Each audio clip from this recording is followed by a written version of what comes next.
ఆంధ్ర శబరిమలైగా పేరు పొందిన మండపేట మండలం ద్వారపుడికి మరింత శోభను తెస్తూ నిలువెత్తు ఆదియోగి విగ్రహం సర్వాంగ సుందరంగా ముస్తాబైంది.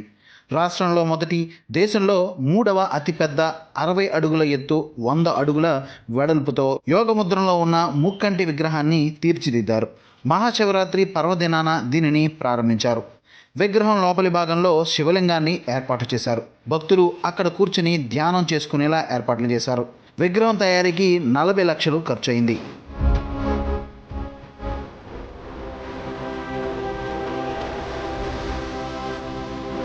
దేశంలోని అతిపెద్ద ఆదియోగి విగ్రహం కోయంబత్తూరులో ఉంది. ఇది 112 అడుగుల పొడవు, 82 అడుగుల ఎత్తులో ఉన్నాయి. ఇక రెండవ స్థానంలో బెంగళూరులో విగ్రహం ఉండగా, మూడవది ద్వారపూడి ఆదియోగి విగ్రహం యోగముద్రలో రూపొందించారు. ఈ విగ్రహాన్ని చూడడానికి భక్తులు తరలి వస్తున్నారు.